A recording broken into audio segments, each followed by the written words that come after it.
ബഹുമാനായ അബ്ദുൽ മാലിക് സലഫി ചുരുങ്ങിയ സമയത്തിനുള്ളിൽ അടിസ്ഥാനപരമായി ഒരു മുസ്ലിം മനസ്സിലാക്കേണ്ട സുപ്രധാനമായ കാര്യങ്ങളെക്കുറിച്ച് ഇവിടെ വിശദീകരിക്കുകയുണ്ടായി. നാം പ്രാർത്ഥിക്കേണ്ടതും സഹായം തേടേണ്ടതുമെല്ലാം സൃഷ്ടാവായ അള്ളാഹുവിനോട് മാത്രമാണ്. അള്ളാഹുവിന് മാത്രം നൽകേണ്ട പ്രാർത്ഥനകൾ ഒരു സൃഷ്ടികളിലേക്കും തിരിച്ചുവിടാൻ പാടില്ല എന്ന് വിശുദ്ധ ഖുർആനിൻ്റെ ആയത്തുകൾ ഉദ്ധരിച്ചുകൊണ്ട് ഇവിടെ സമർത്ഥിക്കുകയുണ്ടായി. ഇനി നമുക്ക് നമ്മുടെ സംശയങ്ങൾ ഉന്നയിക്കുവാനുള്ള അവസരമാണ്. നിയമപാലകന്മാർ അനുവദിച്ച സമയത്തിനുള്ളിൽ നമ്മുടെ ഈ പ്രോഗ്രാം അവസാനിപ്പിക്കേണ്ടതുണ്ട്. 10 മണി വരെയാണ് നമുക്കുള്ള പെർമിഷൻ. അതിനിടയിൽ ഒരുപാട് ചോദ്യകർത്താക്കൾ ഉണ്ടാകും എന്ന് നമ്മൾ മനസ്സിലാക്കുകയാണ്. പരമാവധി ചുരുങ്ങിയ വാക്കുകളിൽ ചോദ്യം ചോദിക്കാൻ ആഗ്രഹിക്കുന്ന ആളുകൾക്ക് ചോദിക്കാവുന്നതാണ്. ഒരേ ആൾ തന്നെ ഒരുപാട് ചോദ്യം ചോദിച്ച് മറ്റുള്ള ആളുകൾക്ക് അവസരം ഇല്ലാതിരിക്കുന്ന ഒരു സാഹചര്യം ഉണ്ടാകാതിരിക്കാൻ പ്രത്യേകം ശ്രദ്ധിക്കണം. 1, 2, 3 ചോദ്യങ്ങളൊക്കെ ചോദിക്കാം. ഇത്ര ചോദ്യം എന്ന് ഒരു നിബന്ധന നമ്മൾ വെക്കുന്നില്ല. അതുകൊണ്ട് സമയം മുഴുവൻ ഞാൻ തന്നെ ഉപയോഗിക്കണം എന്നൊരു വാശി ചോദ്യകർത്താക്കൾക്ക് ഉണ്ടാകേണ്ടതുമില്ല. പ്രസക്തമായ ചോദ്യങ്ങളാണെങ്കിൽ 1, 2, 3 ഒക്കെ നമ്മൾ അനുവദിക്കും. ഒരുപാട് ആളുകളെ പരിഗണിക്കണം എന്നുള്ളത് കൊണ്ട് ഇടപെടേണ്ടി വരുന്ന സന്ദർഭത്തിൽ ഇടപെടുകയും ചെയ്യും ഇൻഷാ അല്ലാഹ്. അതുകൊണ്ട് ചോദ്യകർത്താക്കൾ അവർക്ക് വേണ്ടി തയ്യാറാക്കിയിട്ടുള്ള മുൻനിരയിലെ കസേരയുണ്ട്, അതിലേക്ക് വന്നിരിക്കാം. ഓരോരുത്തർക്കായിട്ട് വരാം, ചോദ്യങ്ങൾ ചോദിക്കാം. തീർന്നു കഴിഞ്ഞാൽ അടുത്ത ആൾക്കുള്ള അവസരം നൽകുകയും ചെയ്യാം. ഈ മുന്നിലെ ബാരിക്കേഡിന് മുൻപുറത്തുള്ള നീല കസേരയിലാണ് ചോദ്യകർത്താവ് ഇരിക്കേണ്ടത്. തൻ്റെ പേരും അതേപോലെ തന്നെ ദേശവും എല്ലാം പരിചയപ്പെടുത്തി കഴിഞ്ഞാൽ എല്ലാവർക്കും സൗകര്യമാണ് ചോദ്യങ്ങൾ ചോദിക്കുവാൻ വേണ്ടി. ഇത് വിഷയാവതരണത്തിൽ തന്നെ സൂചിപ്പിച്ചതുപോലെ ജയിക്കാനോ തോൽക്കാനോ ഉള്ള ഒരു പരിപാടിയല്ല, അറിയാനും അറിയിക്കുവാനുമുള്ള ഒരു പ്രോഗ്രാമാണ്, ദീനിൻ്റെ പ്രോഗ്രാമാണ്. ബഹളങ്ങളും കച്ചറകളും അതേപോലെ തന്നെ അനാവശ്യമായ കുതർക്കങ്ങളിലും ഉപരി നേർക്ക് നേരെ സത്യസന്ധമായി അറിയാനുള്ള ഒരു താല്പര്യത്തോടു കൂടി ചോദ്യങ്ങൾ ഉന്നയിക്കണമെന്നാണ് ആമുഖമായി ഉണർത്തുവാനുള്ളത്. അല്ലാഹു സുബ്ഹാനഹു വ തആല ഈ പ്രോഗ്രാമിലൂടെ സത്യം സത്യമായി മനസ്സിലാക്കുവാൻ നമുക്ക് എല്ലാവർക്കും തൗഫീക്ക് നൽകുമാറാകട്ടെ. ഒന്നാമത്തെ ചോദ്യകർത്താവിനെ ക്ഷണിക്കുന്നു.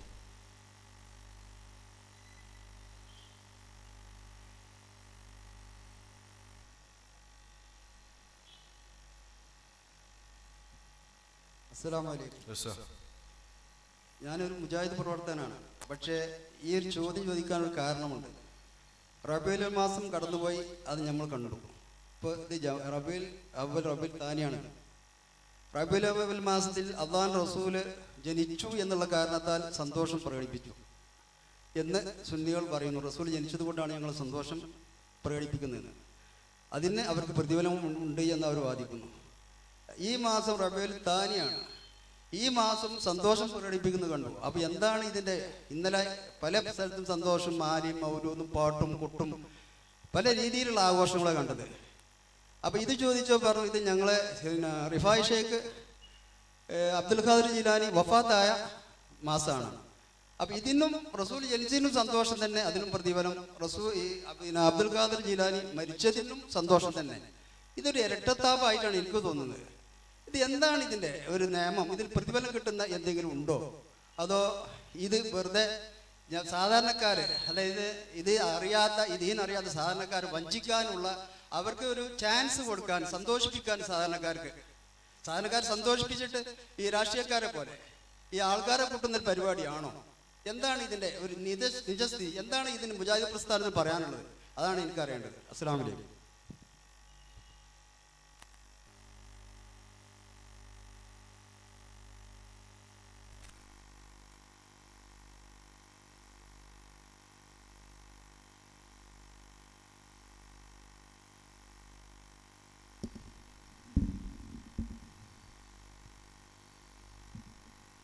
അസ്സലാമു അലൈക്കും വറഹ്മത്തുള്ളാഹി വബറകാതുഹു. ബിസ്മില്ലാഹിർ റഹ്മാനിർ റഹീം അൽഹംദുലില്ലാഹി റബ്ബിൽ ആലമീൻ അല്ലാഹുമ്മ സ്വല്ലി അലാ മുഹമ്മദിൻ വഅലാ ആലി മുഹമ്മദ് കമാ സ്വല്ലൈത അലാ ഇബ്രാഹിം വഅലാ ആലി ഇബ്രാഹിം ഇന്നക ഹമീദും മജീദ്. ബഹുമാന്യനായ ചോദ്യകർത്താവ് ഉന്നയിച്ചിരിക്കുന്നത് റബീഉൽ അവ്വൽ മാസത്തിൽ നമ്മുടെ നാടുകളിൽ റസൂലുള്ളാഹി സ്വല്ലല്ലാഹു അലൈഹി വസല്ലം തങ്ങളുടെ ജന്മദിനത്തിൻ്റെ പേര് പറഞ്ഞ് ആഘോഷ പരിപാടികൾ സംഘടിപ്പിക്കപ്പെടുന്നു. റബീഉൽ ആഖിറിലും സമാനമായ ആഘോഷങ്ങൾ കാണുന്നുണ്ട്. ഷെയ്ഖ് ജീലാനിയുടെ വഫാത്തുമായി ബന്ധപ്പെട്ടാണ് എന്നാണ് പറയുന്നത്. എന്താണ് വസ്തുത? അങ്ങനെ ഒന്ന് മതത്തിൽ പഠിപ്പിക്കപ്പെട്ടതാണോ എന്നതാണ് ഇവിടെ ഉന്നയിക്കപ്പെട്ടിരിക്കുന്നത്. ഇവിടെ ബഹുമാന്യനായ മാലിക് സലഫി അദ്ദേഹത്തിൻ്റെ വിഷയാവതരണത്തിൽ സൂചിപ്പിക്കുകയുണ്ടായി, ജന്മദിനാഘോഷം എന്നത് പ്രമാണങ്ങളുടെ പിൻബലമില്ലാത്ത ഒന്നാണ് എന്ന്. അതുപോലെ തന്നെയാണ് യഥാർത്ഥത്തിൽ മരണദിനാഘോഷങ്ങളും. അത് ആഘോഷം എന്ന് പറഞ്ഞാലും ഇനി അതല്ല ആചരിക്കുക എന്ന് പറഞ്ഞാലും ശരി, അങ്ങനെ ഒന്ന് മതത്തിൻ്റെ ഭാഗമാണെങ്കിൽ നമുക്കതിന് കൃത്യമായ മാതൃക തീർച്ചയായും പ്രവാചകരും സ്വഹാബത്തും കാണിച്ച് തരുമായിരുന്നു. പക്ഷേ അങ്ങനെ കാണിച്ചു തന്നിട്ടുണ്ട് എന്ന് ഇന്നത് ആചരിക്കുന്ന ആളുകൾക്ക് പോലും വാദവുമില്ല. പിന്നെ ന്യായങ്ങൾ പറഞ്ഞ് ഓർമ്മയല്ലേ, സ്മരണയല്ലേ, നല്ലതല്ലേ എന്നൊക്കെയുള്ള ന്യായങ്ങൾ പറഞ്ഞ് ന്യായീകരിച്ച് സ്ഥാപിക്കാനാണ് പലപ്പോഴും അതിന് ആളുകൾ ശ്രമിക്കാറുള്ളത്. റസൂലുള്ളാഹി സ്വല്ലല്ലാഹു അലൈഹി വസല്ലം തങ്ങളുടെ കാലഘട്ടം കഴിഞ്ഞ് ഏകദേശം 4.5 നൂറ്റാണ്ടിലേറെ കഴിഞ്ഞതിനു ശേഷമാണ് ഷെയ്ഖ് മുഹ്യിദ്ദീൻ അബ്ദുൽ ഖാദിർ ജീലാനി റഹിമഹുല്ലാ ജനിക്കുന്നത്. 470 അദ്ദേഹം ജനിച്ചു. 560 അദ്ദേഹം വഫാത്തായി എന്നാണ് ചരിത്രം രേഖപ്പെടുത്തിയിട്ടുള്ളത്. പ്രവാചക കാലം കഴിഞ്ഞ് 460 കൊല്ലങ്ങൾ കഴിഞ്ഞ് ജനിച്ച ഒരു മഹാനായ ഇസ്ലാമിക പ്രബോധകൻ. അദ്ദേഹത്തിന്റെ വഫാത്തിന്റെ മാസം ജീലാനിയുടെ ആണ്ട് എന്ന പേരിൽ നമ്മുടെ നാടുകളിൽ പല രൂപത്തിൽ ആചരിക്കപ്പെടുന്നു. യഥാർത്ഥത്തിൽ അത്തരം മഹാന്മാരുടെ ജന്മങ്ങളോ മരണങ്ങളോ ആ ദിവസം കണക്കാക്കി ആഘോഷിക്കുവാനോ ആചരിക്കുവാനോ നാം പഠിപ്പിക്കപ്പെട്ടിരുന്നുവെങ്കിൽ ഒട്ടനവധി മഹാന്മാരെ കൊണ്ട് സമ്പന്നരാണ് മുസ്ലിം സമൂഹം. പക്ഷേ ആ മഹത്തുക്കളുടെയൊന്നും ജന്മദിനങ്ങളോ അതല്ലെങ്കിൽ മരണ ദിനങ്ങളോ ഈ നിലക്ക് ആചരിക്കപ്പെടുന്നതായി അധികമൊന്നും കാണാറില്ല.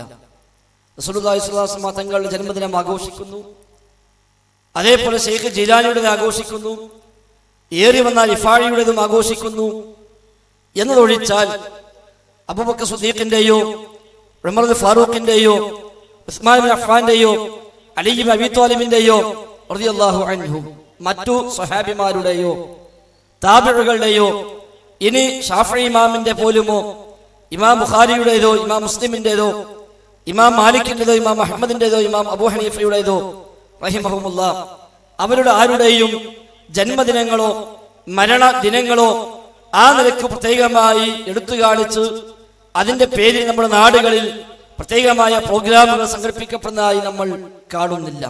ഏറി വന്നാൽ പല സ്ഥാപനങ്ങളെയും കലണ്ടറുകളിൽ അവിടേക്ക് വഫാത്ത് എന്ന് പറഞ്ഞുകൊണ്ട് ചില മാസങ്ങൾ ചില ഡേറ്റുകൾ രേഖപ്പെടുത്തി വെച്ചു എന്നതിനപ്പുറത്ത് അത് പ്രത്യേകമായി ഒരു ആചരിക്കുന്ന ആഘോഷിക്കുന്ന തരത്തിലുള്ള പ്രവണതകൾ സമൂഹത്തിൽ കാണാറില്ല. യഥാർത്ഥത്തിൽ പിൽക്കാലത്തുണ്ടായി വന്ന ത്വരീഖത്തുകൾ, സൂഫിസം, ആ ത്വരീഖത്തുകാർ തങ്ങളുടെ ശൈഖന്മാർക്ക് അപ്രമാദിത്വം കൽപ്പിക്കുകയും ആ ശൈഖിന്റെ വാക്കുകൾക്ക് വരെ പ്രാമാണികത കൽപ്പിക്കുകയും ആ ശൈഖിന്റെ ജന്മവും മരണവും ഒക്കെ പ്രത്യേകമായി പരിഗണിക്കപ്പെടേണ്ടതായി പറയുകയും എന്നിട്ട് ആ ഡേറ്റുകൾ അടിസ്ഥാനപ്പെടുത്തി പല ആചാരങ്ങളും പല ആഘോഷങ്ങളും മുസ്ലിം ഉമ്മത്തിൽ കൊണ്ടുവരികയും ചെയ്തു എന്നതാണ് യഥാർത്ഥത്തിൽ ഇതിന്റെ പിന്നിലുള്ള വാസ്തവം.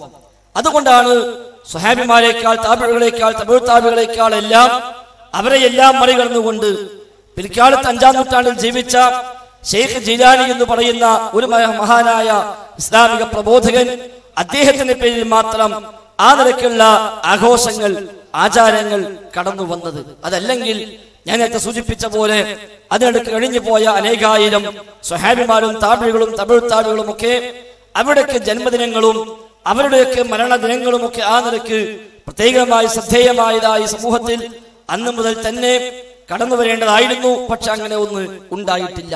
അതുകൊണ്ട് സൂഫികളുടെ സൃഷ്ടിയാണ്, സൂഫികൾ ഇസ്ലാമിന്റെ പേരിൽ മുസ്ലിമീങ്ങളിൽ പ്രചരിപ്പിച്ച പിൽക്കാലത്ത് കടന്നു വന്ന ശരിയല്ലാത്ത പുത്തൻ ആചാരങ്ങളാണ്, പുത്തൻ ആശയങ്ങളാണ് ഇവയൊക്കെ എന്ന് മനസ്സിലാക്കാൻ പ്രയാസമില്ല. അതിന്റെ ഭാഗമായി ആരംഭിച്ചുകൊണ്ടിരിക്കുന്ന മാലകൾ, മൗലിദുകൾ, റാത്തീബുകൾ തുടങ്ങി വ്യത്യസ്തങ്ങളായ പേരുകളിൽ അറിയപ്പെടുന്ന പദ്യങ്ങളും ഗദ്യങ്ങളും പദ്യഗദ്യ സമ്മിശ്രണങ്ങളും ഒക്കെ പരിശോധിച്ചാൽ ഏതു മഹാന്റെ പേരിലാണോ ഇവയൊക്കെ ഉണ്ടാക്കപ്പെട്ടത്, ആ മഹാന് അപ്രമാദിത്വം കൽപ്പിക്കുന്ന, ആ മഹാനെ പ്രവാചകന്മാരുടെയോ അതിനുമപ്പുറത്തോ ഉള്ള സ്ഥാനങ്ങൾ വരെ വകവെച്ചു കൊടുക്കുന്ന തരത്തിൽ പരിചയപ്പെടുത്തുകയും അവരെ വിളിച്ചു തേടുകയും അവരോട് പ്രാർത്ഥിക്കുകയും ചെയ്യുന്ന ആശയങ്ങൾ വരെ ഈ പാട്ടുകളിൽ നമുക്ക് കാണാൻ സാധിക്കുന്നു. പലതും ആരാണ് രചയിതാക്കൾ എന്നത് പോലും രേഖപ്പെടുത്തപ്പെട്ടിട്ടില്ല. പല മൗലിദുകളുടെയും പല മാലകളുടെയും പിന്നിൽ പ്രവർത്തിച്ചവർ ആര് എന്നുള്ളത് ചരിത്രം പോലും ഇല്ലാത്ത വിധം, ആരുണ്ടാക്കി എന്നറിയാത്ത, എവിടുന്ന് കിട്ടിയെന്നറിയാത്ത പല പാട്ടുകളുമാണ് ഈ നിലക്ക് സ്വർഗത്തിലേക്കുള്ള വഴികളായി ഒരു വാക്ക് പോലും തെറ്റാതെ ചൊല്ലേണ്ടതായി പഠിപ്പിക്കപ്പെടുന്ന വചനങ്ങൾ എന്ന് കൂടി നമ്മൾ മനസ്സിലാക്കുക. അത്തരമൊന്ന് മതത്തിന്റെ ഭാഗമായി ആചരിക്കാവതല്ല. അങ്ങനെ ഒരു മാർഗം, അത്തരം ഒരു ചര്യ മുൻഗാമികൾ നമുക്ക് കാണാൻ സാധിക്കുന്നുമില്ല. അല്ലാഹു അഅലം.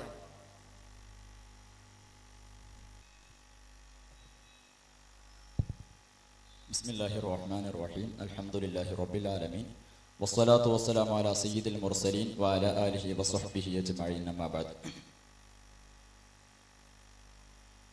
പ്രിയമുള്ള എൻ്റെ ഇതര പ്രാസ്ഥാനിക സുഹൃത്തുക്കളെ, വളരെ എൻ്റെ പേര് ആദ്യം ഞാൻ ഒന്ന് പരിചയപ്പെടുത്താം. എൻ്റെ പേര് സലാഹുദ്ദീൻ, നാട് മഞ്ചേരി പയ്യനാട്.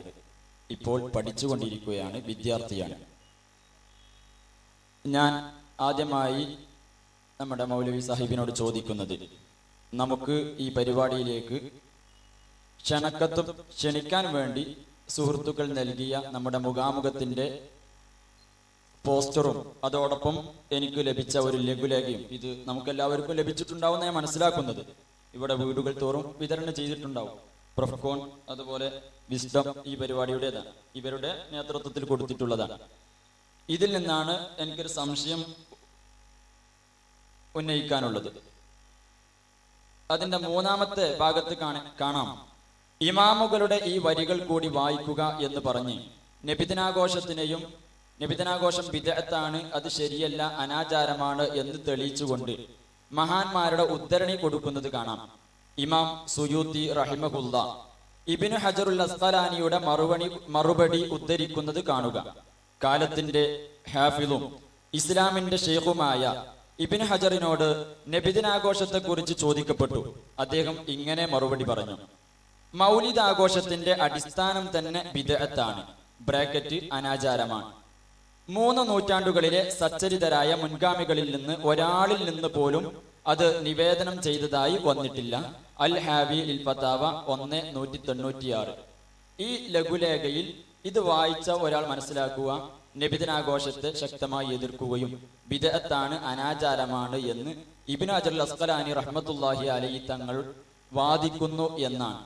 എന്താണ് ഇതിനെ സംബന്ധിച്ച് നിങ്ങൾക്ക് പറയാനുള്ളത്? തുടർന്നുള്ള ഇത് എന്താണ് ബഹുമാനപ്പെട്ട ഇബ്നു ഹജറുൽ അസ്ഖലാനി റഹ്മത്തുള്ളാഹി അലൈഹി തങ്ങൾ നബിദിനാവകാശത്തെ അംഗീകരിക്കുന്നോ ഇല്ലേ? ഇൻഷാ അല്ലാഹ് തുടർ വിശദീകരണത്തിന് വേണ്ടി ഞാൻ വേണ്ടി ചോദിക്കും. അപ്പോൾ യെസ് ഓർ നോ ക്വസ്റ്റ്യൻ ഇപ്പോൾ ഉള്ളത്.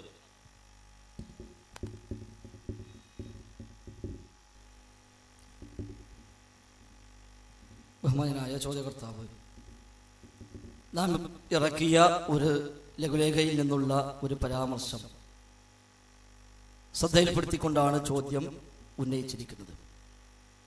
ഇബ്നു ഹജർ അസ്ഖലാനി റഹിമഹുല്ല മൗലിദുമായി ബന്ധപ്പെട്ട് എന്താണ് പറഞ്ഞിരിക്കുന്നത്, ആ ലഘുലേഖയിൽ പറഞ്ഞത് അങ്ങനെ തന്നെയാണോ എന്നുള്ളതാണ്. സഹോദരന്റെ ചോദ്യത്തിൻ്റെ ഉദ്ദേശം അതിന് ബാക്കി ഭാഗത്ത് ഇബ്നു ഹജർ അസ്ഖലാനി പറഞ്ഞ വരികൾ കൂടി ഉണ്ടല്ലോ എന്നതായിരിക്കാം. ശരിയാണ്, ശേഷം ചില പരാമർശങ്ങൾ വന്നിട്ടുണ്ട്. പക്ഷെ അത് പറഞ്ഞ അസ്ഖലാനി ഇമാമ് തന്നെ ആദ്യം പറഞ്ഞ ഭാഗം എന്താണ്? ഇതിന്റെ അസുല് ബിദ്അത്താണ്. മാത്രവുമല്ല, ഉത്തമരായ 3 നൂറ്റാണ്ടുകളിൽ നിന്ന് ഒരാളിൽ നിന്നും അത് ഉദ്ധരിക്കപ്പെട്ടിട്ടില്ല, അങ്ങനെ കൈമാറി വന്നിട്ടില്ല എന്ന് അദ്ദേഹം വ്യക്തമായി രേഖപ്പെടുത്തുന്നു. ഇനി ഇമാം അസ്ഖലാനിക്ക് അതിന്റെ അഭിപ്രായം എന്ത്? ആ അഭിപ്രായത്തിന് ഏറ്റവും കാതലായ വശമാണ് അത്. ശേഷം അദ്ദേഹം പറഞ്ഞത്, എന്നാൽ അതിന്റെ ഭാഗമായി നടക്കുന്ന ആചാരങ്ങളിൽ, ആഘോഷങ്ങളിൽ ഒരുപാട് നന്മകൾ ഉൾക്കൊണ്ടിട്ടുണ്ട്. ആ നന്മകൾ ഒരാൾ ഉൾക്കൊള്ളുകയും തിന്മകളെ മാറ്റിവെക്കുകയും ചെയ്യുന്നുവെങ്കിൽ നല്ല ബിദ്അത്താണ്. അതല്ലെങ്കിൽ ഫലാ അല്ലാഹു അക്ബർ, സംശയം അല്ലാഹു അക്ബർ, അതുകൊണ്ട് നിങ്ങൾക്ക് നിരക്കണ് ഈ കൊല്ലത്തെ ശിർക്ക് പ്രചരിപ്പിച്ചിട്ടു. അപ്പൊ അതുകൊണ്ട് അതല്ലെങ്കിൽ ഇല്ല ഫലാ, അല്ലെങ്കിൽ അതുമില്ല, അല്ലെങ്കിൽ അതുമില്ല. ആരെങ്കിലും അതിലെ നന്മകൾ മാത്രം അയാൾ കാത്തു സൂക്ഷിക്കുന്നുവെങ്കിൽ നല്ല ബിദ്അത്താണ്, അല്ലെങ്കിൽ അതുമല്ല എന്നുകൂടി ശേഷമുള്ള വരികളിൽ വന്നിട്ടുണ്ട്. ശരിയാണ്, അത് ഇമാം സുയൂത്തിയുടെ അൽ ഹാബിലി ഫതാവയിൽ എടുത്തു കൊടുത്തിട്ടുമുണ്ട്. അത് പറഞ്ഞ അസ്ഖലാനിയും പ്രത്യേകം പറഞ്ഞു എന്ത്? ഇതിന് അസ്ലു ബിദ്അത്താകുന്നു. അസ്ലു അമലിൽ മൗലിദി ബിദ്അത്തുൻ, ഈ മൗലിദ് എന്ന അമലിന്റെ അടിസ്ഥാനം ബിദ്അത്താണ് എന്ന് മാത്രമല്ല, ഉത്തമരായ 3 നൂറ്റാണ്ടിൽപ്പെട്ട ഒരാളിൽ നിന്നും അത് ഉദ്ധരിക്കപ്പെട്ടിട്ടുമില്ല എന്ന് അദ്ദേഹം വ്യക്തമായി പരാമർശിക്കുകയുണ്ടായി. നമ്മുടെ നാടുകളിൽ സാധാരണ പ്രചരിപ്പിക്കാറുണ്ട്, ഇത് ആയത്തുണ്ട്, ഹദീസുണ്ട്, അതേപോലെ അബൂബക്കർ സിദ്ദീഖ് ചെയ്തിട്ടുണ്ട്, ഉമർ ഫാറൂഖ് ചെയ്തിട്ടുണ്ട്, ഉസ്മാൻ അഫ്ഫാൻ ചെയ്തിട്ടുണ്ട്, അലി ഇബ്നു അബി ത്വാലിബ് പറഞ്ഞിട്ടുണ്ട്, അതുപോലെ ഹസൻ ബസ്രി പറഞ്ഞിട്ടുണ്ട്, ജുനൈദുൽ ബഗ്ദാദി പറഞ്ഞിട്ടുണ്ട് എന്ന് പറഞ്ഞ് ഈ റബീഉൽ മാസം പിറന്നപ്പോഴേക്ക് നാടുനീളെ വ്യാപകമായി പോസ്റ്ററുകളും നോട്ടീസുകളും എല്ലാം സാധാരണ പ്രത്യക്ഷപ്പെടാറുണ്ട്. ഈ പ്രാവശ്യം അത് പ്രത്യക്ഷപ്പെട്ടിട്ടുണ്ട്. അത് വായിച്ച ആളുകൾ ധരിക്കുന്നു അവരൊക്കെ ചെയ്തു പോന്ന, അവരിൽ നിന്നൊക്കെ കൈമാറി വന്ന ഒരു ആചാരമാണ്, ഒരു ആഘോഷമാണ് എന്ന് ആളുകൾ ധരിക്കുന്നു. അപ്പൊ അങ്ങനെയല്ല, അവരാരും അത് പഠിപ്പിച്ചിട്ടില്ല, അങ്ങനെ കൈമാറി വന്നതുമല്ല, ഉത്തമ നൂറ്റാണ്ടുകളിൽ പരിചയമുള്ളതുമല്ല, പിൽക്കാലത്ത് വന്നതാണ്. എന്നാൽ വന്നതിനു ശേഷമുള്ള പണ്ഡിതന്മാരിൽ വ്യത്യസ്ത നിലപാട് സ്വീകരിച്ചവരുണ്ട്. ഈ ആചാരം ഉണ്ടായതിനു ശേഷം ഇതേക്കുറിച്ച് വ്യത്യസ്ത നിലപാടുകൾ പണ്ഡിതന്മാർ സ്വീകരിച്ചിട്ടുണ്ട്. ചിലർ മോശപ്പെട്ട ബിദ്അത്താണ്, ഹറാമോ കറാഹത്തോ ആകാനേ നിർവാഹമുള്ളൂ എന്ന് പറഞ്ഞവരുണ്ട്. ചിലര് നല്ല ബിദ്അത്താണ് എന്ന് പറഞ്ഞവരുണ്ട്. നല്ല ബിദ്അത്ത് എന്ന് പറഞ്ഞവരും പ്രത്യേകം പറഞ്ഞ എന്താണ്? അതിന്റെ ഭാഗമായി ചെയ്യുന്ന നല്ല കാര്യങ്ങൾ, സ്വതക്ക ചെയ്യുന്നു, അതേപോലെ ഉള്ള നല്ല നല്ല കാര്യങ്ങളൊക്കെ നാട്ടിൽ നടക്കുന്നു, അത് മാത്രം ഒരാൾ എടുക്കുന്നുവെങ്കിൽ നല്ല ബിദ്അത്ത്, ഇല്ലെങ്കിൽ അതുമില്ല എന്ന് പറഞ്ഞവരുണ്ട്. ഇനി അതല്ല, അതൊക്കെ മാറ്റിവെച്ചാലും ആ ഷർറെല്ലാം ഒഴിവായാലും മൗലിദ് എന്ന നിയ്യത്തുണ്ടായാൽ തന്നെ ബിദ്അത്തായി എന്ന് പറഞ്ഞവരും പണ്ഡിതന്മാരിൽ ഉണ്ട്. അതുകൊണ്ട് ഹിജ്റ 630 മരിച്ച മുളഫർ രാജാവ് അദ്ദേഹം തുടങ്ങി വെച്ചൊരു ആചാരം, അദ്ദേഹം തുടങ്ങിയതിനു ശേഷം ജീവിച്ച പണ്ഡിതന്മാരിൽ വ്യത്യസ്തമായ അഭിപ്രായങ്ങൾ അതുമായി ബന്ധപ്പെട്ട് രേഖപ്പെടുത്തപ്പെട്ടിട്ടുണ്ട്. എന്നാൽ ആ അഭിപ്രായം പറഞ്ഞവരെല്ലാം വ്യക്തമായി രേഖപ്പെടുത്തിയ ഒന്നാണ്, ആദ്യ നൂറ്റാണ്ടുകളിൽ ഇത് പരിചയമില്ല. ആ ലഘുലേഖയിൽ ഏതൊക്കെ പണ്ഡിതന്മാർ എന്തൊക്കെ അഭിപ്രായം പറഞ്ഞു എന്ന് പഠിപ്പിക്കലല്ല അവിടെ ഉദ്ദേശം. ലോകത്തുള്ള പണ്ഡിതന്മാർ ഇതുമായി ബന്ധപ്പെട്ട് എന്തൊക്കെ അഭിപ്രായം പറഞ്ഞിട്ടുണ്ട്, ആരൊക്കെ എന്തൊക്കെ വീക്ഷണം രേഖപ്പെടുത്തിയിട്ടുണ്ട് എന്ന് പറയലല്ല അതിന്റെ ഉദ്ദേശം. നേരെ മറിച്ച് ആദ്യ നൂറ്റാണ്ടുകളിൽ ഇതില്ല എന്ന് പഠിപ്പിക്കലാണ് ഉദ്ദേശം. അതിന് ആ ഭാഗം എടുത്തു കൊടുത്തു എന്ന് മാത്രം. ബാക്കി ഭാഗങ്ങൾ കൊടുക്കാമായിരുന്നില്ലേ? കൊടുക്കാമായിരുന്നു, നല്ല കാര്യമാണ്. പക്ഷെ അതുകൊണ്ട് ആദ്യ നൂറ്റാണ്ടുകളിൽ ഇത് ഉണ്ടായിരുന്നില്ല എന്ന ഭാഗം അത് ഹൈലൈറ്റ് ചെയ്യാൻ, അത് എടുത്തു കാണിക്കാനാണ് അവിടെ ഉദ്ദേശിക്കപ്പെട്ടത്. അതുകൊണ്ടാണ് ആ ഭാഗം കൊടുത്തിട്ടുള്ളത്. ശരി. അപ്പോ മൗലവി സാഹിബ് പറഞ്ഞിട്ടുള്ളത്, നബി സല്ലല്ലാഹു അലൈഹി വസല്ലമ തങ്ങളുടെ കാലത്തോ പിൽക്കാലത്തോ ഇത് ചെയ്തു പോന്നിട്ടില്ല, അന്നൊന്നും ഒരു അസിലില്ല എന്നാണ്. പക്ഷെ അവിടെ ബഹുമാനപ്പെട്ട ഇബ്നു ഹജർ അസ്ഖലാനി തങ്ങളുടെ ഈ ഇബാറത്ത് കാണുന്ന, അല്ലെങ്കിൽ ഈ ഒരു ഭാഗം കാണുന്ന ഏതൊരാളും മനസ്സിലാക്കുന്ന എന്താണ്? മൗലിദ് ആഘോഷത്തിന്റെ അടിസ്ഥാനം തന്നെ ബിദ്അത്താണ്, ബ്രാക്കറ്റ് അനാചാരമാണ്. ഈ അനാചാരം എന്നതിന്റെ അറബി ബിദ്അത്ത് എന്ന് പറഞ്ഞാൽ അനാചാരം. ഓക്കെ, പിന്നെ അതിനുശേഷമുള്ളതൊന്ന് വായിക്കണം. കാരണം അപ്പോ ബഹുമാനപ്പെട്ട ഇബ്നു ഹജർ അസ്ഖലാനി റഹ്മത്തുള്ളാഹി അലൈഹി തങ്ങളുടെ അഭിപ്രായം അനുസരിച്ച് ഇത് അനാചാരമാണ് എന്നാണോ അല്ല ബിദ്അത്തു ഹസന എന്നാണോ? ബിദ്അത്തുൻ ഹസന എന്ന് ഇമാം അസ്ഖലാനി നിരുപാധികം രേഖപ്പെടുത്തിയിട്ടില്ല. അത് അസ്ഖലാനി എന്ന ലോകത്ത് ഒരു ഇമാമും രേഖപ്പെടുത്തിയിട്ടില്ല. സുയൂത്തി ഇമാം പോലും നിരുപാധികം നല്ല ബിദ്അത്ത് എന്ന് അതേക്കുറിച്ച് പരാമർശിച്ചിട്ടില്ല. മൗലിദിനെ കുറിച്ച് ചോദിക്കപ്പെടുമ്പോൾ ഇത് നല്ല ബിദ്അത്താകുന്നു എന്ന് പറഞ്ഞിട്ടല്ല അവരാരും അതിനെ മറുപടി ആരംഭിച്ചത്. ഇമാം അസ്ഖലാനിയും അങ്ങനെ തന്നെയാണ്. ആ അസ്ഖലാനിയുള്ള ചോദ്യം ഇമാം സുയൂത്തി റഹിമഹുല്ലാ അദ്ദേഹം അൽ ഹബീൽ ഫതാബയിൽ എടുത്തു കൊടുക്കുകയാണല്ലോ. അതിൽ നിന്നാണല്ലോ ഈ ഭാഗം സാധാരണ ഉദ്ധരിക്കാറുള്ളത്. അപ്പൊ അവിടെ അദ്ദേഹത്തോട് ചോദിക്കുകയാണ്. അത് അദ്ദേഹം നൽകിയ മറുപടിയാണ്. വഖദ് സുഇല ശൈഖുൽ ഇസ്ലാം ഹാഫിദുൽ അസ്ർ അബുൽ ഫളൽ അഹ്മദ് ഇബ്നു ഹജർ അൻ അമദുൽ മൗലിദി. അമദുൽ മൗലിദിനെ കുറിച്ച് ഹാഫിദുൽ അസ്റായ ഇമാം അസ്ഖലാനി ചോദിക്കപ്പെട്ടു. ഫഅജാബ, അദ്ദേഹം മറുപടി നൽകി. ബിമാനസുഹു, ആ മറുപടിയുടെ നസ്വന്ത അസ്ലു അമദുൽ മൗലിദി ബിദ്അത്തുൻ.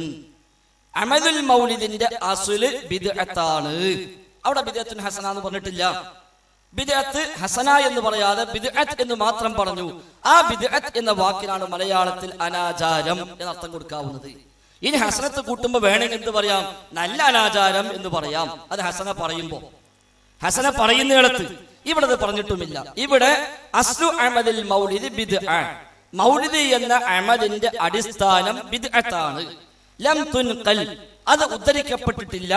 അൻ അഹദിൻ മിനസ് സലഫി സ്വാലിഹി മിനൽ ഖുറൂനി സലാസതി, 3 നൂറ്റാണ്ടുകളിൽപ്പെട്ട സലഫു സ്വാലിഹുകളായ ഒരാളിൽ നിന്നും അത് ഉദ്ധരിക്കപ്പെട്ടിട്ടില്ല. സലഫു സ്വാലിഹുകളിൽപ്പെട്ട 3 നൂറ്റാണ്ടിൽപ്പെട്ട സലഫു സ്വാലിഹുകളായ ഒരാളിൽ നിന്നും അത് ഉദ്ധരിക്കപ്പെട്ടിട്ടില്ല. എന്നിട്ട് പിന്നെ പറഞ്ഞ വാചകമാണ് വലാകിന്നഹ, എന്നാൽ അത് മഅദാലിക, അതോടുകൂടെ.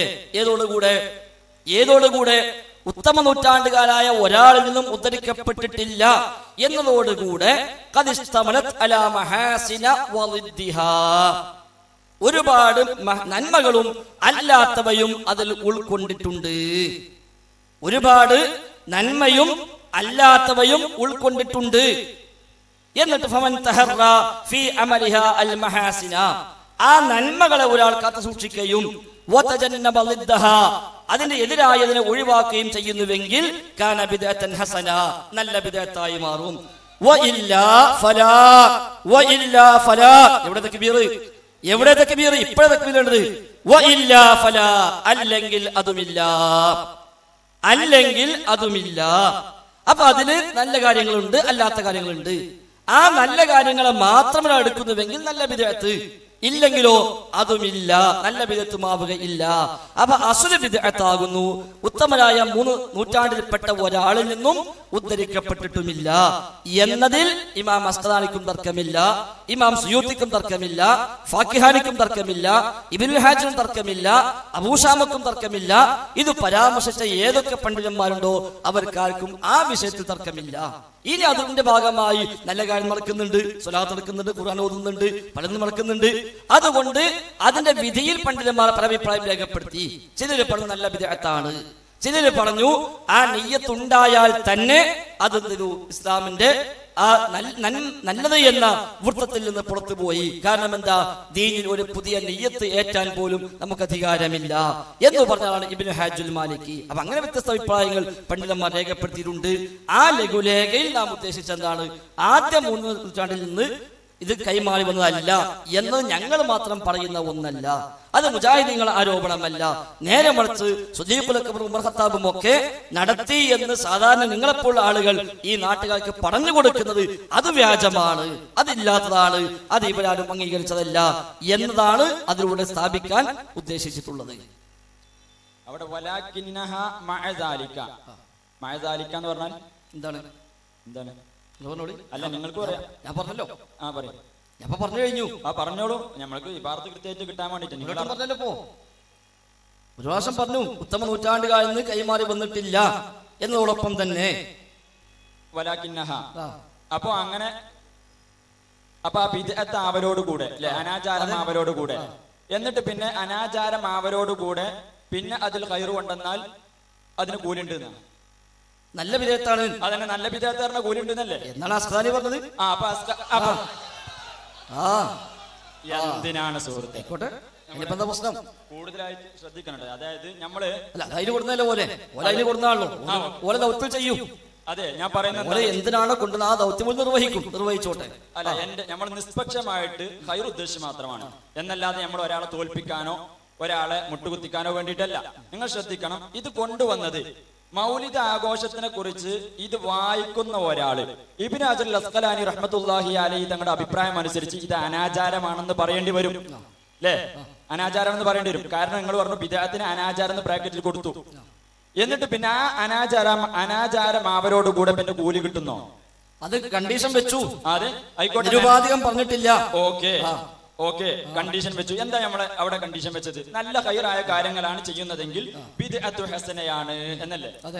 അപ്പോ പിന്നെ നല്ല കാര്യം ഏതൊക്കെയാണ് നല്ല കാര്യം കൊണ്ട് ഉദ്ദേശങ്ങൾ? ഒന്ന് അല്ല, ഞാൻ പറഞ്ഞത് അസ്ഖലാനി വാക്കല്ലേ? അതെ, അതാ പറഞ്ഞത്. തിരിച്ചു ചോദിച്ചോളി, ഏതാ ചീത്ത കാര്യം? അത് ഞാൻ കിതാബിൽ വായിച്ചു കാണിച്ചു. അല്ല, നല്ല കാര്യങ്ങൾ ഇവിടെ ചീത്ത കാര്യം പറഞ്ഞല്ലോ. ഇതിന് കൂടെ അലാ മഹാസിന വളിദ്ദിഹ എന്ന് പറഞ്ഞല്ലോ.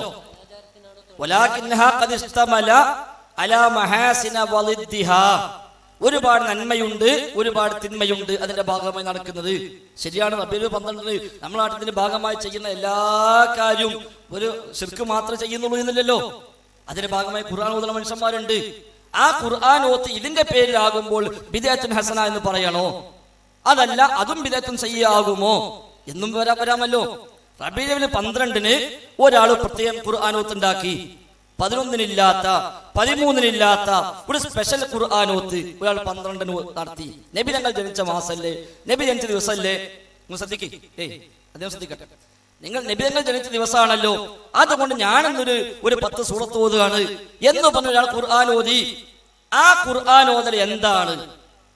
റബീഉൽ 12-ന് ഒരു പ്രത്യേക ഖുർആൻ ഓത്ത് ഒരാൾ ഉണ്ടാക്കി, 11-നോ 13-നോ ഇല്ലാത്തത്. ഖുർആൻ ഓതുക എന്ന് എന്താണ്? നല്ല കാര്യമാണ്. ഇതിന്റെ പേരിലാകുമ്പോഴോ ഒരു വിഭാഗം പണ്ഡിതന്മാർ പറയുന്നത് ബിദ്അത്തുൻ ഹസന, മറ്റൊരു വിഭാഗം പറയുന്നു ഈ നിയ്യത്തുണ്ടായാൽ തന്നെ അത് പോയി. ഈ രണ്ട് അഭിപ്രായം പണ്ഡിതന്മാർക്കിടയിൽ ഉണ്ട്. അത് സുയൂത്തിയും പറഞ്ഞിട്ടുണ്ട്. ഈ അധ്യായം ആരംഭിക്കുന്നത് ഉസ്തുൽ മഖ്സദി ഫീ അമദിൽ മൗലിദി എന്ന അധ്യായം ആരംഭിക്കുന്നിടത്ത് ജലാലുദ്ദീൻ സുയൂത്തി റഹിമഹുല്ലാഹ് പറഞ്ഞെന്താണ്? ഇൻദി അന്ന അമദിൽ മൗലിദി അല്ലദി ഹുവ ഇജ്തിമാഉൻ നാസ് വഖിറാഅത്തു മാ തയസ്സമ മിനൽ ഖുർആൻ വൽ അഖ്ബാരിൽ വാരിദ ഫീ മബ്ദഇ അംരിൻ നബി സല്ലല്ലാഹു അലൈഹി വസല്ലം. മൗലിദ് എന്ന് പറഞ്ഞാൽ ഖുർആൻ ഓതുക, നബിതങ്ങളുടെ തുടക്കവുമായി ബന്ധപ്പെട്ട് വന്ന ഹദീസുകൾ പാരായണം ചെയ്യുക, ഭക്ഷണം കഴിച്ചു പിരിയുക. മിൻ ഗൈരി സിയാദത്തിൻ അലാ ദാലിക, അതിനേക്കാൾ മറ്റൊന്നും വർദ്ധിപ്പിക്കാതെയാണെങ്കിൽ. അപ്പൊ ഒരാളെ ആകെ എന്തേ ചെയ്തുള്ളൂ? കുറച്ച് ഖുർആൻ ഓതി, കുറച്ച് ഹദീസും പറഞ്ഞു, എന്നിട്ട് പിരിഞ്ഞ് ഭക്ഷണം കഴിച്ചിട്ട് വേറെ ഒന്നും വർദ്ധിപ്പിച്ചിട്ടില്ല. റബീഉൽ അവ്വലല്ലേ, 12-ാം തീയതിയല്ലേ, അല്ലെങ്കിൽ ആ മാസമല്ലേ, നബിതങ്ങൾ ജനിച്ച മാസമാണല്ലോ, ദിവസമാണല്ലോ എന്ന നിലക്ക് ഒരു ഖുർആൻ ഓത്ത്, ഒരു ഹദീസ് പാരായണം ഇത് ഒരാൾ സ്പെഷ്യലായി ഉണ്ടാക്കി എങ്കിൽ അതുപോലും നല്ല ബിദ്അത്താണ്. മിൻ ഗൈരി സിയാദത്തിൻ അലാ ദാലിക, ഈ പറഞ്ഞതിനേക്കാൾ വേറെ ഒന്നും വർദ്ധിപ്പിക്കാതെയാണെങ്കിൽ. അപ്പൊ വർദ്ധിപ്പിച്ചാലോ നല്ല ബിദ്അത്തുമല്ല എന്നർത്ഥം. വർദ്ധിപ്പിച്ചാൽ നല്ല ബിദ്അത്തുമല്ല. വർദ്ധിപ്പിക്കുന്നില്ലെങ്കിൽ ഖുർആൻ ഓതുന്നു, ഹദീസ് പാരായണം ചെയ്യുന്നു, ഭക്ഷണം കഴിച്ചു പിരിയുന്നു, അങ്ങനെ ചെയ്താൽ പോലും അതും എന്താണ്? നല്ല ബിദ്അത്ത് എന്ന വകുപ്പിലാണ് അവർ എണ്ണിയത്. അതാണ് അലാ മഹാസിന വളിദ്ദിഹ.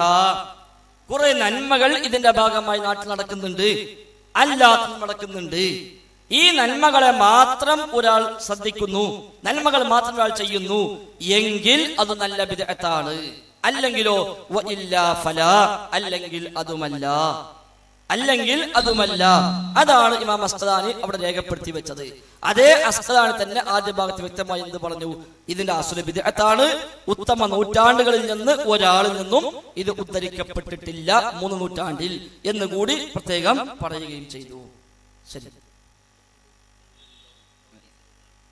ബിദ്അത്ത് അനാചാരമാണെന്ന് പറയലോടെ അപ്പൊ അനാചാരമായ ഒരു കാര്യത്തിൽ നല്ല കാര്യങ്ങൾ കൊണ്ടുവന്നാൽ അത് ബിദ്അത്ത് ഹസനത്തായി എന്ന് പറഞ്ഞവരുണ്ട് പറഞ്ഞത്. അല്ല, അങ്ങനെയാണ് അഭിപ്രായം പറഞ്ഞവരുണ്ട്.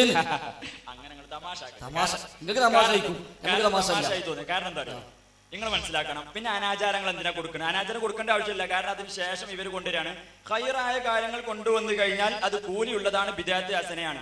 മോശമായ കാര്യങ്ങൾ കൊണ്ടുവന്നാൽ ബിദ്അത്ത് സയ്യിഅാണ്. അങ്ങനെയല്ല കൊണ്ടുവന്ന്. പിന്നെ അങ്ങനെ ഈ രണ്ടിനും ഇഷ്ടിമാരുള്ള, രണ്ടിനും ഒരു സാധ്യതയുള്ള ഒരു കാര്യത്തിന് ആദ്യം ഒരു മുജ്മലായി കൊണ്ടുവന്നതിന് അനാചാരങ്ങൾ എങ്ങനെ അർത്ഥം കൊടുക്കാം? അവിടെ ആദ്യം പറഞ്ഞെടുത്ത് ഹസനത്ത് എന്നോ സയ്യിഅത്ത് എന്നോ പറഞ്ഞില്ല. ആദ്യം പറഞ്ഞെടുത്ത് ഹസനത്ത് എന്നോ സയ്യിഅത്ത് എന്നോ പറഞ്ഞില്ല. നേരെ മറിച്ച് എന്താ, മൂപ്പര് കേൾക്കട്ടെ, മൂപ്പര് കേട്ടോട്ടെ, നിങ്ങൾ ഇടങ്ങാറാക്കല്ലേ, മൂപ്പര് കേൾക്കട്ടെ, ചിലപ്പം മെച്ചപ്പെട്ടൂടെ ഇല്ല, അതുകൊണ്ട് കേട്ടോ ബേജാറായില്ലേ. അപ്പൊ ഏതായിരുന്നാലും ഇവിടെ അസ്കലാനി ആദ്യം പരാമർശിച്ചിടത്ത് ഹസനത്ത് എന്ന് പ്രത്യേകം പറഞ്ഞിട്ടില്ല. നേരെ ചോദ്യമാണ് മൗലിദിനെ കുറിച്ച്. അതിന് മറുപടി ആദ്യം കൊടുത്ത മറുപടി എന്താ? ഫഅജാബ ബിമാ നസ്സുഹു. ആ മറുപടി എന്താണ്? അസ്ലു അമലിൽ മൗലിദി ബിദ്അത്തുൻ. മൗലിദി എന്ന അമലിന്റെ അടിസ്ഥാനം ബിദ്അത്താകുന്നു. അതിനാണ് അനാചാരം എന്നർത്ഥം കൊടുത്തത്. അല്ലാതെ അതിന് സുന്നത്ത് അർത്ഥം കൊടുക്കാൻ പറ്റില്ലല്ലോ. തരാം, 1 മിനിറ്റോ 2 മിനിറ്റോ തരാം. ബിദ്അത്ത് എന്ന വാക്കിന് സുന്നത്താകുന്ന അർത്ഥം കൊടുക്കാൻ പറ്റില്ലല്ലോ. അതല്ലെങ്കിൽ പിന്നെ നല്ല സൽക്കർമ്മമാണ് കൊടുക്കാൻ പറ്റില്ലല്ലോ.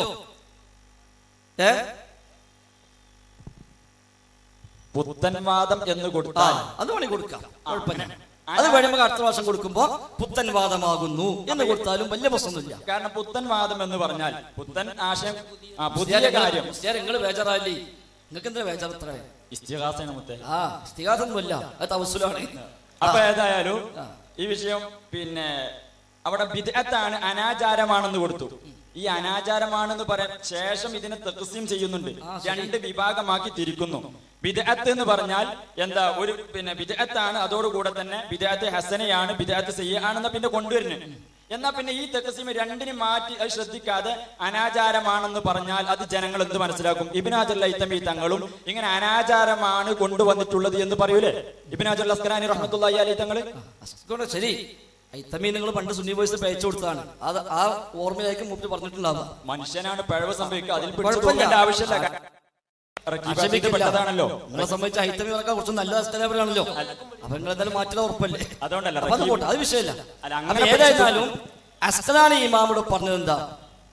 ഇവിടെ നമ്മെ സംബന്ധിച്ച് അസ്കലാനി ഇമാം വ്യക്തമായി പറയുന്നു, ഉത്തമരായ 3 നൂറ്റാണ്ടിൽ ഒരാളിൽ നിന്നും ഉദ്ധരിക്കപ്പെട്ടിട്ടില്ല. അവിടെയാണ് ഞങ്ങൾ പോയിന്റ് ചെയ്തത്. കാരണം ഈ നാട്ടിൽ സമയം തന്നെ ഈ നാട്ടിൽ വ്യാപകമായി പ്രചരിപ്പിക്കാറുള്ളത് അബൂബക്കർ സിദ്ദീഖ് റളിയല്ലാഹു അൻഹു മൗലിദിന്റെ മഹത്വം പറഞ്ഞിട്ടുണ്ട്, ഉമർ ഫാറൂഖ് തങ്ങൾ പറഞ്ഞിട്ടുണ്ട്, ഉസ്മാൻ അഫ്ഫാൻ തങ്ങൾ പറഞ്ഞിട്ടുണ്ട്, അലി ഇബ്നു അബീ ത്വാലിബ് പറഞ്ഞിട്ടുണ്ട്, ഹസൻ ബസ്രി പറഞ്ഞു ഉഹുദ് മലയോളം എനിക്ക് സ്വർണ്ണമുണ്ടെങ്കിലും ഞാൻ എന്ത് ചെയ്യും? അല്ലാഹുവിന്റെ റസൂലിന്റെ മൗലിദ് പാരായണത്തിന് വേണ്ടി ഞാൻ ചെലവഴിക്കുമായിരുന്നു എന്ന് പറഞ്ഞിട്ടുണ്ട്. അതേപോലെ ജുനൈദുൽ ബഗ്ദാദി പറഞ്ഞിട്ടുണ്ട് എന്നൊക്കെ പറഞ്ഞുകൊണ്ട് സാധാരണ നമ്മുടെ നാടുകളിൽ വ്യാപകമായി ക്ലിപ്പും അതേപോലെ പോസ്റ്ററും ഫ്ലക്സും ബാനറും എല്ലാം വ്യാപകമായി പ്രചരിപ്പിക്കപ്പെടുന്നു. അങ്ങനെ ഒന്നില്ല, അങ്ങനെ ഒന്നുണ്ട് എന്ന് പ്രാമാണികരായ അവലംബയോഗ്യരായ പണ്ഡിതന്മാർ അവലംബയോഗ്യമായ ഗ്രന്ഥങ്ങളിൽ പരാമർശിച്ചിട്ടില്ല. നേരെ മറിച്ച് ഇതേക്കുറിച്ച് പരാമർശിച്ചവരൊക്കെ വ്യക്തമാക്കിയത് ആദ്യ നൂറ്റാണ്ടുകളിൽ കൈമാറി വന്നിട്ടില്ല. ഇനി നല്ല ബിദ്അത്ത് എന്ന് ഒരു ഇമാമിന്റെ വാക്കിൽ കണ്ടതുകൊണ്ട് മാത്രം ഒരു നല്ല ബിദ്അത്ത് ആവണമെന്നില്ല. അതുകൊണ്ട് ഞാൻ പറഞ്ഞത് പണ്ഡിതന്മാർ രണ്ടഭിപ്രായക്കാരാണ് എന്ന് പറഞ്ഞതുകൊണ്ടാണ്. അല്ലാഹുവിന്റെ റസൂലിന്റെ അധ്യാപനം വളരെ വ്യക്തമാണ്, കുല്ലു ബിദ്അത്തിൻ ളലാല, എല്ലാ ബിദ്അത്തും വഴികേടാണ്. ഇബ്നു മസ്ഊദിന്റെ വാചകം കുല്ലു ബിദ്അത്തിൻ ളലാല വഇൻ റആഹൻ നാസു ഹസനതൻ, ജനങ്ങൾ നല്ലതാണെന്ന് അഭിപ്രായം പറഞ്ഞാലും ശരി എല്ലാ ബിദ്അത്തും വഴികേടാകുന്നു എന്നതാണ് ഇതിന്റെ അടിസ്ഥാനം. എന്നാൽ പിൽക്കാലത്ത് ഈ ഒരു ആചാരം വന്നപ്പോൾ 7-ാം നൂറ്റാണ്ടിൽ വഫാത്തായ 630 വഫാത്തായ മുദഫർ രാജാവ് ഒരു പുതിയ ആചാരം കൊണ്ടുവരികയും അതിന്റെ ഭാഗമായി കുറെ സ്വതക്കകളും കുറെ ഭക്ഷണം കൊടുക്കലും എല്ലാം ഉണ്ടായി വരികയും ചെയ്തപ്പോൾ ഇത് ചെയ്യാമോ, ചെയ്തുകൂടെ, ചെയ്താൽ കൂലി കിട്ടുമോ കിട്ടില്ലേ, ഇത് നല്ല വിധേയത്താണോ അല്ലേ എന്നൊക്കെയുള്ള വിഷയത്തിൽ പണ്ഡിത ലോകത്ത് രണ്ടഭിപ്രായമുണ്ട്. അത് അതിനു ശേഷം വന്ന പണ്ഡിതന്മാരുടെ ഗ്രന്ഥങ്ങളിൽ നമുക്ക് കാണാൻ സാധിക്കുന്നു. എന്നാൽ നിരുപാധികം ഇത് നല്ല ബിദ്അത്താകുന്നു എന്ന് പണ്ഡിതന്മാരാരും രേഖപ്പെടുത്തി വെച്ചില്ല. നിരുപാധികം മുത്തലഖായിക്കൊണ്ട് ഇത് നല്ല ബിദ്അത്താണ് എന്ന് അവരാരും രേഖപ്പെടുത്തി വെച്ചില്ല. നേരെ മറിച്ച് ഇതിന് ചോദ്യം വന്നപ്പോൾ ഇമാം സുയൂത്തി ആണെങ്കിലും ഇമാം അസ്ഖലാനി ആണെങ്കിലും അവരൊക്കെ കണ്ടീഷൻ വെച്ചുകൊണ്ട് ഉപാധിയോടുകൂടി മാത്രമേ അവരതിന് മറുപടി പറഞ്ഞുള്ളൂ. പക്ഷെ അവരും ആദ്യഘട്ടത്തിൽ പറഞ്ഞു ഇത് ആദ്യ തലമുറകളിൽ നിന്ന് കൈമാറി വന്നതല്ല, അതുകൊണ്ട് തന്നെ ബിദ്അത്താകുന്നു. ഇനി അതിന്റെ ഭാഗമായി നടക്കുന്ന കാര്യങ്ങൾ എടുത്താലോ, നല്ല കാര്യം നടക്കുന്നുണ്ട്, അല്ലാത്തതും നടക്കുന്നുണ്ട്, ആണും പെണ്ണും കൂടി ചേരുന്നുണ്ട്. അതാണ് ഇബ്നു ഹാജർ മാലിക് പറഞ്ഞ ഷർറുകൾ. അതേപോലെ ഇബ്നു ഹജർ ഹൈതമി റഹിമഹുല്ലാഹ് ഫതാവൽ ഹദീസി പറഞ്ഞ ഷർറുകളൊക്കെ അതാണ്. അദ്ദേഹം പറഞ്ഞു ബലിസ്തമല അലാ ബലിസ്തമല അലാ ശർറിൻ ബൽ അലാ സുറൂറിൻ. ഉണ്ടാവില്ല.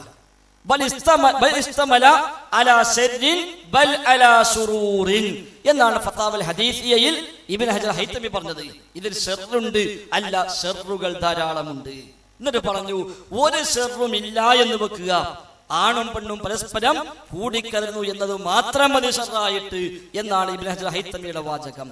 ഇബ്നു ഹാജർ മാലിക് റഹിമഹുല്ലാഹ് ഒന്നുകൂടി വ്യക്തമായി പറഞ്ഞു ഇതൊന്നുമില്ലെങ്കിലും മൗലിദ് എന്ന നിയ്യത്തോട് കൂടി തന്നെ അത് ബിദ്അത്തായി മാറി. കാരണം എന്താണ്? മുൻഗാമികൾക്ക് പരിചയമില്ലാത്തൊരു നിയ്യത്ത് ശർഇൽ വർദ്ധിപ്പിക്കാൻ, മതത്തിൽ പുതുതായി കൊണ്ടുവരാൻ നമുക്ക് അനുവാദമില്ല എന്ന് ഇബ്നു ഹാജർ മാലിക് പറഞ്ഞിട്ടുണ്ട്. ഫാക്കാനി റഹിമഹുല്ലാഹ് ഒന്നുകൂടി പറഞ്ഞുകൊണ്ട് പറഞ്ഞു ഇത് ഒന്നുകിൽ ഹറാം അല്ലെങ്കിൽ കറാഹത്ത്, ഒന്നുകിൽ ഹറാം അല്ലെങ്കിൽ കറാഹത്ത് എന്ന് മാത്രമല്ല അദ്ദേഹം ജായിസ് എന്ന് പോലും പറയാൻ പറ്റൂല, മുബാഹ് എന്ന് പോലും പറയാൻ പറ്റില്ല. കാരണം എന്താണ്?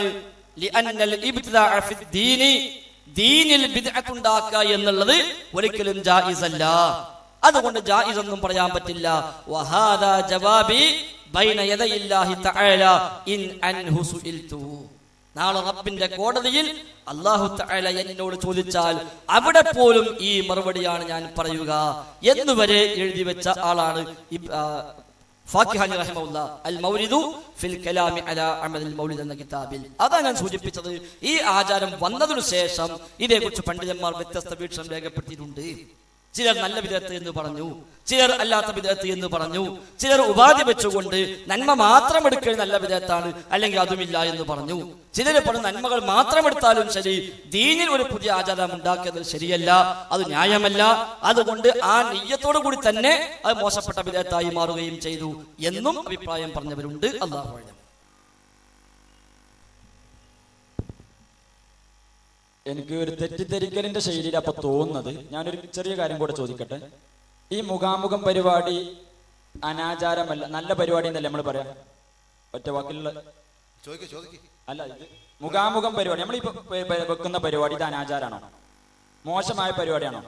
അതാണോ നിങ്ങളെ ചോദ്യം? അല്ല, ഇതിന്റെ ഒരു ഉപചോദ്യമാണ്, എന്റെ ചോദ്യത്തിന്റെ ഉപചോദ്യമാണ്. ഇതൊരു ബിദ്അത്തല്ല. അതായത് നല്ല കാര്യമാണോ? നല്ല കാര്യമാണ്. ഇവിടെ പെണ്ണുങ്ങൾ വന്നാലോ, കൂടിക്കലർന്ന് ഇരുന്നാലോ? അങ്ങനെ കൂടിക്കലർന്ന് ഇരുന്നിട്ടില്ലല്ലോ. അല്ല, ഇരുന്നാലോ? ഇരുന്നിട്ടില്ലല്ലോ. അല്ല, ഒരു സാധ്യത. ശരി, ലോകത്ത് ഏത് മാന്യമായിട്ട് സലാഹുദ്ദീൻ, ഇതിൽ നിന്ന് മാത്രല്ല എവിടെയും സ്ത്രീകളും പുരുഷന്മാരും കൂടി കലർന്നാൽ എന്താണ്? ഹറാമാണ്. അതിൽ യാതൊരു സംശയമില്ല. അതിൽ ബന്ധത്തിൽ തർക്കിക്കാനുള്ളത്? നിങ്ങളെ ചോദ്യം ചോദിക്കും. അതെ, അങ്ങനെ കൃത്യമായിട്ട് പറയാം. അപ്പോ സ്ത്രീകളും പുരുഷന്മാരും കൂടി കലർന്നു കഴിഞ്ഞാൽ അത് ആകെ പ്രശ്നമാണ്, ബുദ്ധിമുട്ടാണ്, ഹറാം അല്ലേ? അത് ഈ വിഷയത്തിൽ മാത്രമല്ല, ഏത് വിഷയത്തിലും, കല്യാണത്തിലാണെങ്കിലും നേർച്ചക്കാണെങ്കിലും അതുപോലെ ഫെസ്റ്റുകളിലാണെങ്കിലും എല്ലാം, പള്ളികളിലാണെങ്കിലും എല്ലായിടത്തും ആ കൂടി കലർന്നിരുന്നാൽ ഹറാമാണ്. സംശയം. അതിനെ കുറിച്ച് അതേസമയം ഇത് പെണ്ണുങ്ങളൊന്നും ഇല്ലാതെ ആണുങ്ങൾ മാത്രം ഇരിക്കുകയാണെങ്കിൽ നല്ലതാണ്. അതെ, നല്ല അല്ല. ചോദിക്കുമ്പോ ഞാൻ ഉദ്ദേശിക്കാത്ത ചിലപ്പോ നിങ്ങൾക്ക് ഇല്ലാത്തൊരു മറുപടി ഞാൻ പറയാൻ പറ്റൂലല്ലോ. സലാഹുദ്ദീനെ പറഞ്ഞല്ലോ ഇത് നല്ല പരിപാടിയാണ്. എങ്കിൽ ഞാൻ എന്തെങ്കിലും ഫിത്തന ഉണ്ടാക്കാൻ വേണ്ടി കുറെ ആളുകൾ ഇപ്പൊ ശാന്തമായിട്ട് ഒരുപാട് ആളുകൾ കേൾക്കുന്നുണ്ട്. ഞാനൊരു ഉദാഹരണം പറയാം. കുറച്ച് ആളുകൾ മാത്രം സലാഹുദ്ദീൻ എന്തെങ്കിലും പറയുമ്പോൾ അല്ലെങ്കിൽ വേദിയിൽ നിന്ന് എന്തെങ്കിലും പറയുമ്പോഴേക്ക് പിന്നെ ശബ്ദം ഉണ്ടാക്കുന്നുണ്ട്. അതൊക്കെ എന്താണ് ഈ പരിപാടിയുടെ അലങ്കോലപ്പെടുത്താൻ വേണ്ടിയുള്ള ഒരു ശ്രമമാണോ എന്ന് ഈ നാട്ടുകാരൊക്കെ സംശയിച്ചാൽ നമ്മളുടെ സംസ്കാരത്തെ പറ്റി അവരെന്ത് ചെയ്യും? തെറ്റിദ്ധരിക്കും. വളരെ ശാന്തമായിട്ട് സലാഹുദ്ദീന് ചോദിക്കാം, ശാന്തമായിട്ട് ഇവിടുന്ന് മറുപടി പറയാം, കൂടെ വന്നിരിക്കുന്നവരോടൊന്ന് കേൾക്കാൻ പറയാം ആദ്യം. അങ്ങനെയൊക്കെ ആവുമ്പോ വളരെ ഭംഗിയായിട്ട് നമുക്ക് എന്ത് ചെയ്യാൻ പറ്റും? മുഖാമുഖമായിട്ട് മുന്നോട്ട് പോകാം. ഈ സദസ്സിൽ ഒരു സ്ത്രീ അല്ലെങ്കിൽ ഒരുപാട് സ്ത്രീകൾ ഇടകലർന്നിരിക്കുകയാണെങ്കിൽ ഈ സദസ്സും എന്താണ് ഹറാമിന്റെ സദസ്സ് തന്നെയാണ്. അതൊക്കെ ചോദ്യമുള്ളത് ചോദിക്കും. ഇത് ഞാൻ ചോദിക്കാനുള്ള കാരണം മനസ്സിലായോ? മനസ്സിലായില്ലെങ്കിൽ ചോദിക്ക് സലാഹുദ്ദീൻ പോലെ. അല്ല, ഞാൻ അങ്ങനല്ല, നിങ്ങൾക്ക് മനസ്സിലായതുകൊണ്ടല്ലേ നിങ്ങളോട് പറയുന്നത്. ചോദ്യം ചോദിക്കും. അപ്പൊ മനസ്സിലായിട്ടല്ലേ? പറഞ്ഞുതരാം. അതായത് ഈ മുഖാമുഖം നല്ലതാണെന്ന് നമ്മൾ പറയും. അതേസമയം ഈ മുഖാമുഖത്തിൽ ഹൈറായ ഒരുപാട് കാര്യങ്ങൾ ഉണ്ടായത് കൊണ്ട് നല്ലതും, അതേസമയം ഇവിടെ ചീത്ത ഒരുപാട് കാര്യങ്ങൾ ഉണ്ടാകുന്നത് കൊണ്ട് അത് ഹറാമെന്ന് പറയും. അപ്പൊ അതുകൊണ്ട് ഇത് ഒറ്റയടിക്ക് മുഖാമുഖം ഹറാമാണ് എന്ന് ഒരാൾ പറയാം. എന്തുകൊണ്ട്? ഒരാൾ പറയാണ് അത് ചിലപ്പോൾ മോശപ്പെട്ട പല കാര്യങ്ങളും ഉണ്ടാവാൻ സാധ്യതയുണ്ട്, അതുകൊണ്ട് തന്നെ ഹറാമാണ്. അങ്ങനെ പറയാൻ പറ്റുമോ? അത് പറ്റുമോ? തഖ്സീമാക്കിയിട്ട് രണ്ട് കാര്യങ്ങൾ, നല്ല കാര്യത്തിന് ഇപ്പൊ മുഖാമുഖം പരിപാടിയിൽ പെണ്ണുങ്ങളും ആണുങ്ങളും വന്നിരുന്ന് കഴിഞ്ഞാൽ ചോദ്യം വളരെ ചുരുക്കി ചോദിക്കാം. നമുക്ക് ഒരുപാട് ആളുകളുണ്ട്. ഇപ്പൊ നിങ്ങൾ തുടക്കത്തിൽ ചോദിച്ചത് എന്താണ്? ഞങ്ങളുടെ ലഘുലേഖയിൽ നിന്ന് ഒരു ഉദ്ധരണി ഉദ്ധരിച്ചിട്ട് നിങ്ങൾ ചോദിച്ചു, ഇതിൽ അനാചാരം എന്ന് കൊടുത്തിട്ടുണ്ടല്ലോ, അതിനാണ് കിതാബിൽ നിന്ന് തന്നെ ഉദ്ധരിച്ചുകൊണ്ട് ബഹുമാനായ ഫൈസൽ മൗലവി മറുപടി പറഞ്ഞു, മൗലിദിന്റെ അടിസ്ഥാനം തന്നെ ബിദ്അത്താണ് എന്ന് ആര് പറഞ്ഞിട്ടുണ്ട്? അസ്കലാനി പറഞ്ഞിട്ടുണ്ട്. ആ ഉദ്ധരണിയാണ് നമ്മൾ കൊടുത്തത്. ആ അസ്കലാനിയുടെ ആ ഉദ്ധരണി നമ്മൾ കൊടുത്തു. ആ കൊടുത്തതിന്റെ ലക്ഷ്യം എന്താണ് എന്നും വളരെ കൃത്യമായി പറഞ്ഞു. ആദ്യത്തെ 3 നൂറ്റാണ്ടുകളിൽ ഒരാളും തന്നെ ഇത് നിർവഹിച്ചിട്ടില്ല എന്നുള്ളതിന് ക്ലിയർ ചെയ്യുന്നതിനും ഹൈലൈറ്റ് ചെയ്യുന്നതിനും വേണ്ടിയാണ് ആ ഉദ്ധരണി ലഘുലേഖയിൽ കൊടുത്തത് എന്നും വളരെ കൃത്യമായി പറഞ്ഞല്ലോ. അത് മനസ്സിലാകാത്ത ഒരാളും ഈ കൂടിയിരിക്കുന്ന ആളുകളുടെ കൂട്ടത്തിൽ ഉണ്ടാകൂല. സലാഹുദ്ദീൻ മുസ്ലിയാർക്കും അത് മനസ്സിലായിട്ടുണ്ട്. പക്ഷേ എങ്ങനെയെങ്കിലും മറ്റുള്ള വിഷയങ്ങളിൽ ആരെങ്കിലും ചോദ്യം ചോദിച്ചാൽ അത് ആളുകൾക്ക് ക്ലിയർ ആകുമോ എന്നുള്ളൊരു പേടി കൊണ്ടോ എന്തോ ഇതിങ്ങനെ നീട്ടിക്കൊണ്ടുപോവുകയാണ്. അതുകൊണ്ട് സലാഹുദ്ദീൻ മുസ്ലിയാർ ഒരു കാര്യം മനസ്സിലാക്കണം.